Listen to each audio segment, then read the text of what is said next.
नमस्कार। आज हूँ डिसेम्बर 12 तारिख शुक्रवार। आपण मानक नहींकि आसी आज दिनर केतोटी गुरुत्वपूर्ण खबर से वीडियो को शेष पर्यंत देखंतु एवं आपण भल पाइबा स्वरूप गोटे गोटे लाइक कर दियंतु। ता सहित आम चैनल को जदि नुआ आसिचंती चैनल को सब्सक्राइब करी पाखरे आसुथिबा बेल आइकन को क्लिक करी रखंतु। चलंतु आज दिनर गुरुत्वपूर्ण खबर उपरे नजर पकेइबा। प्रथम खबर, जमी जबरदखलकारी को राजस्व मंत्री कड़ा चेतावनी। एणिकी जबरदखलकारी को त्राही नाही। जबरदखल जमी को दखल को नेबे सरकार। प्रभावशाली जमी जबरदखलकारी को राजस्व मंत्री सुरेश पुजारी चेतावनी देइछंती। कहिछंती समय अछि जमी फेराई दियो, नहले उच्छेद खर्च टंका मध्य आदाय करा जिवो। जबरदखलकारी डाटाबेस प्रस्तुत पई तहसीलदार को निर्देश रहिछि। आवश्यकता पई भूमिहीन जबरदखल करिथिले पाइबे 4 डेसिमेल जमी। प्रभावशाली जबरदखलकारी एबे भी समय अछि छाड़ी दियंतु। जिए बाधक साजिबो सेमानंकु दंडित करा जिवो बोली राजस्व और विपर्यय परिचालना मंत्री सुरेश पुजारी कहिछंती बोली खबर मिलिछि। परवर्ती खबर, धनुयात्रा अनुदान राशि बढ़ाइले राज्य सरकार। धनुयात्रा पाई 1 कोटी को बढ़िला अनुदान राशि। पूर्वरु अनुदान राशि 10 लाख टंका थिला। एणिकी अनुदान राशि बढ़ाइछंती सरकार। 200 कलाकारन को 10,000 लेखाएं अनुदान राशि प्रदान करा जिवो। सूचना योग्य जे बरगड़ धनुयात्रा निमंते ओडिया भाषा साहित्य और संस्कृति विभाग पक्षरु 1 कोटी टंकार आर्थिक अनुदान राशि घोषणा करा जायतिला। संस्कृति मंत्री सूर्यवंशी सूरजंक अध्यक्षतार अनुष्ठित बैठक रे एनै निया जायछि निष्पत्ति। एही यात्रा को आहुरी भव्य करिबा पई राज्य सरकार बड़ घोषणा करिसंती। धनुयात्रा पई अनुदान राशि बढ़ाइछंती सरकार बोली खबर मिलिछि। परवर्ती खबर, पुरी जिल्लार 3टी बेलाभूमि को ब्लू फ्लैग बीच रे रूपांतर करा जिवो। एनै प्रशासनिक पदक्षेप निया जायछि। एहा हेउछि अस्तरंगर पीरजाहानिया बेलाभूमि, पुरीर बेलेश्वर बेलाभूमि और फुलपाटना पर्यटन बेलाभूमि। एनै आग्रही संस्थांक ठारू डीपीआर आह्वान करिछि पुरी बनखंड कार्यालय। आसंता 15 तारिख आवेदनर शेष समय रहिछि। एहा पर दिन समीक्षा करा जाय चूड़ांत डिजाइन बछा जिवो। प्रकल्पित स्थानर सर्वे, जमी परिमाण स्थिर करिबा, प्रकल्पर डिजाइन, लक्ष्य, व्यय अटकल,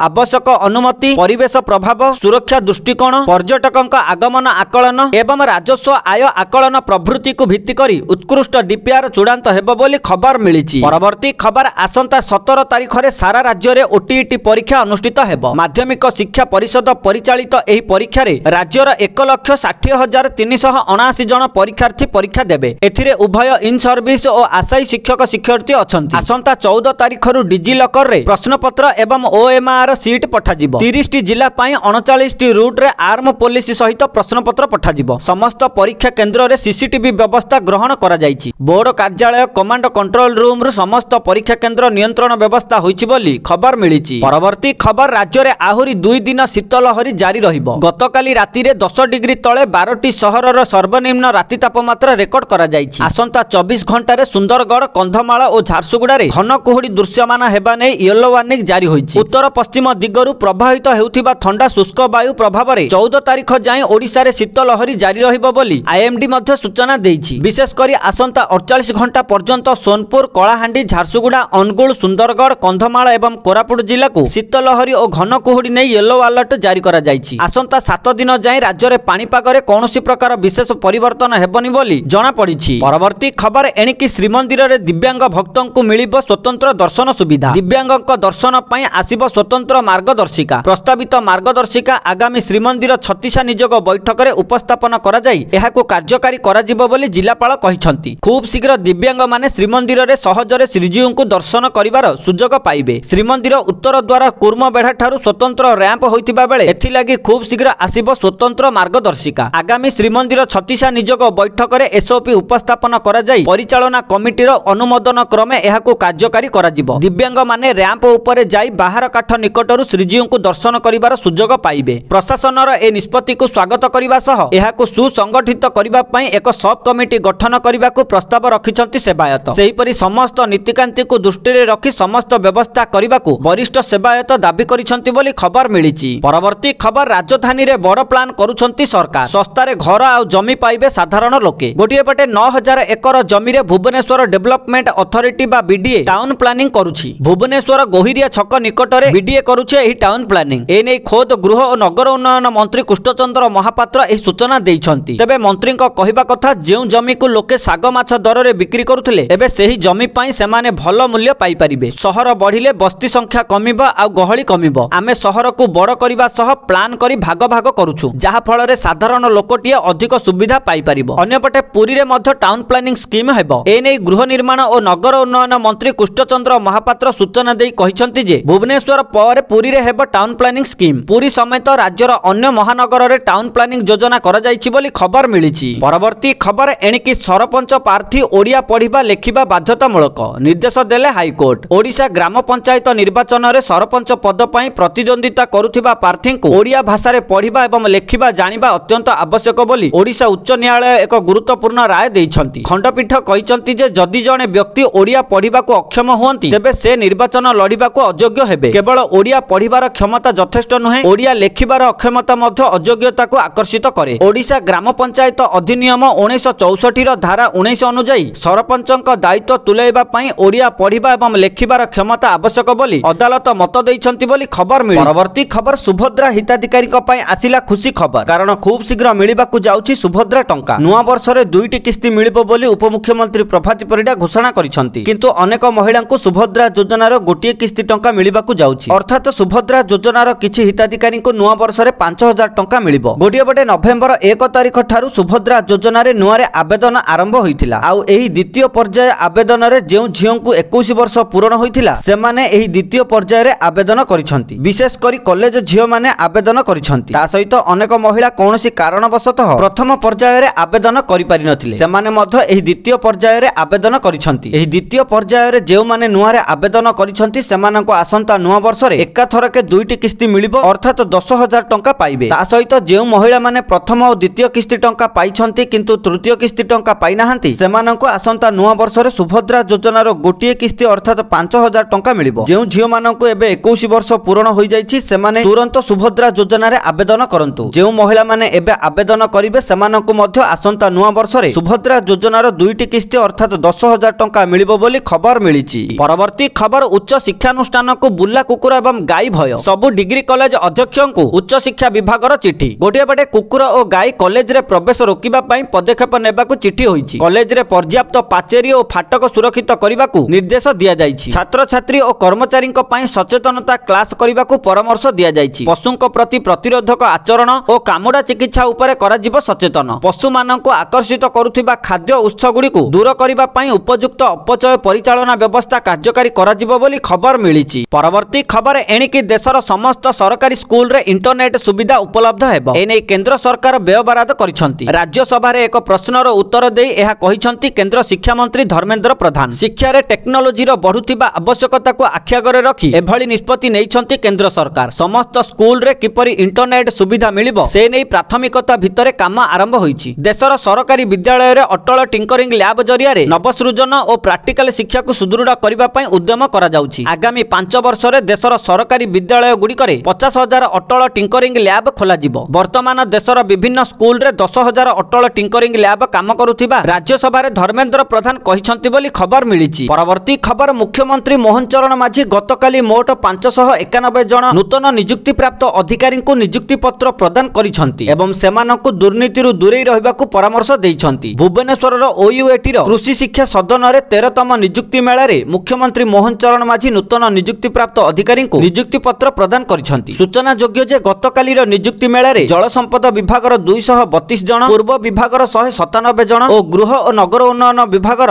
142 जन सहायक कार्यनिर्वाही जंत्री, 5 जन अर्थ और हिसाब अधिकारी एवं 15 जन योजना सहायकों को नियुक्ति पत्र दिया जायछि। गतकाली एही नियुक्ति मेला जरिया रे प्रथम करी गेट स्कोर आधार रे ओडिशा लोकसेवा आयोग द्वारा सहकारी कार्यनिर्वाही जंत्री को चयन करी 3 गोटी इंजीनियरिंग विभाग रे सहकारी कार्यनिर्वाही जंत्री पदवी रे नियुक्ति पत्र प्रदान करा जायछि। समुदाय 591 जन को नियुक्ति दिया जायछि बोली खबर मिलिछि। परवर्ती खबर इंडिगोर बड़ घोषणा 10,000 मिलिबो क्षतिपूरण। इंडिगो संप्रति एक गुरुत्वपूर्ण निष्पत्ति नेइछि। एहार हजार हजार यात्री कष्ट को स्वीकार करी कंपनी घोषणा करिछि जे डिसेंबर प्रारंभ रे कार्यक्षम बाधा जोगु यात्रा गुरुतर भाव में प्रभावित होइथिबा जोगु यात्री मानकु 10,000 टंका मूल्यर एक यात्रा भाउचर मिलिबो। एही भाउचर को संपूर्ण 1 वर्ष पई जेकोनोसी यात्रा बुकिंग पई व्यवहार करा जाय पारिबो। विमान कंपनी स्वीकार करिछि जे डिसेंबर 3, 4 एवं 5 रे अनेक यात्री को विमान बंदर रे घंटा घंटा अपेक्षा करबाकू बाध्य करा जायथिला एवं अनेक सेमानकर संयोगकारी विमान एवं गुरुत्वपूर्ण यात्रारू वंचित होइथिले। कंपनी कहिछि जे एहा सेमानक पई कष्टकर समय थिला एवं यात्री मानको असुविधा पई इंडिगो दायी। सरकारक वर्तमानर बेसामरिक विमान चलाचल नियम अनुसार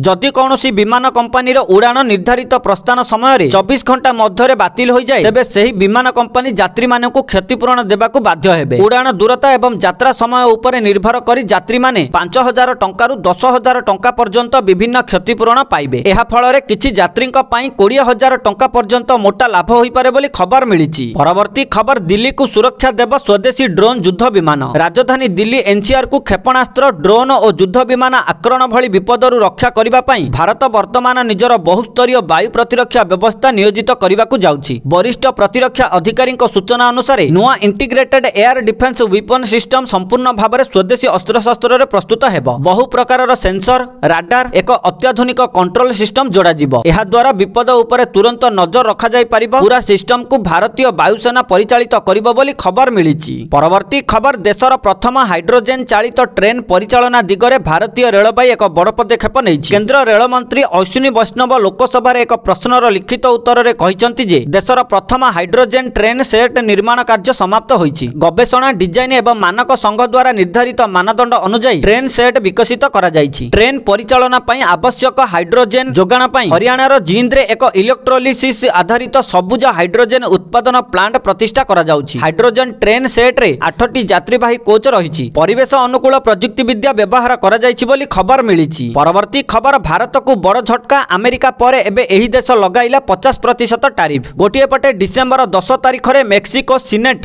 ଏକ ପ୍ରମୁଖ ବିଲ୍ ପାସ୍ କରିଛି, ଯାହା ଚୀନ, ଭାରତ, ଦକ୍ଷିଣ କୋରିଆ, ଥାଇଲାଣ୍ଡ ଏବଂ ଇଣ୍ଡୋନେସିଆ ଭଳି ଏସୀୟ ଦେଶଗୁଡ଼ିକ ଉପରେ 50% ପର୍ଯ୍ୟନ୍ତ ଶୁଳ୍କ ଲାଗୁ କରିବ। ଏହା ଟ୍ରମ୍ପଙ୍କ ଶୁଳ୍କ ସହିତ ସମାନ, ଯାହା 2026ରେ କାର୍ଯ୍ୟକାରୀ ହେବ। ମେକ୍ସିକୋ ଏହି ପଦକ୍ଷେପ ନେଇଛି ଆମେରିକା ରାଷ୍ଟ୍ରପତି ଡୋନାଲ୍ଡ ଟ୍ରମ୍ପଙ୍କ ପ୍ରଶାସନ ପରି ଏକ ସୁରକ୍ଷାବାଦୀ ନୀତି ଗ୍ରହଣ କରିଛି, ଯେଉଁଠାରେ ଟ୍ରମ୍ପ ଏସୀୟ ଦେଶଗୁଡ଼ିକ ଉପରେ ମଧ୍ୟ ଭାରି ଶୁଳ୍କ ଲାଗୁ କରିଛନ୍ତି। ଏସୀୟ ଦେଶଗୁଡ଼ିକର ପ୍ରାୟ 1400 ଉତ୍ପାଦ ଉପରେ ଶୁଳ୍କ ଲାଗୁ କିମ୍ବା ବୃଦ୍ଧି କରାଯିବ। ମେକ୍ସିକୋକୁ ରପ୍ତାନି ହେବା ଦ୍ୱାରା ଅଟୋମୋବାଇଲ, ଅଟୋ ପାର୍ଟସ, ପୋଷାକ, ଜୋତା, ପ୍ଲାଷ୍ଟିକ, ଷ୍ଟିଲ, ଫର୍ଣ୍ଣିଚର, ଖେଳଣା, ଆଲୁମିନିୟମ ଏବଂ କାଚ ଉପରେ ମୂଲ୍ୟ ବୃଦ୍ଧି ପାଇବ। ମେକ୍ସିକୋ ସହିତ ମୁକ୍ତ ବାଣିଜ୍ୟ ଚୁକ୍ତି ନଥିବା ଦେଶଗୁଡ଼ିକ ସବୁଠାରୁ ଅଧିକ ପ୍ରଭାବିତ ହେବେ ବୋଲି ଖବର ମିଳିଛି। ପରବର୍ତ୍ତୀ ଖବର, ଆମେରିକା ରାଷ୍ଟ୍ରପତି ଡୋନାଲ୍ଡ ଟ୍ରମ୍ପ ଦେଶର ନାଗରିକତା ପାଇବା ପାଇଁ ନୂଆ ଗୋଲ୍ଡ କାର୍ଡ ଲଞ୍ଚ କରିଛନ୍ତି, ଯାହାର ମୂଲ୍ୟ $1 ମିଲିୟନ ଧାର୍ଯ୍ୟ କରିଛନ୍ତି। ଅର୍ଥାତ୍ 8,97 ଲକ୍ଷ ଟଙ୍କା ଦେଲେ ମିଳିବ ଆମେରିକା ନାଗରିକତ୍ୱ। ତେବେ କମ୍ପାନୀଗୁଡ଼ିକ ପାଇଁ ଆମେରିକା ଗୋଲ୍ଡ କାର୍ଡ ମୂଲ୍ୟ $2 ମିଲିୟନ ଧାର୍ଯ୍ୟ କରାଯାଇଛି ବୋଲି ଖବର ମିଳିଛି।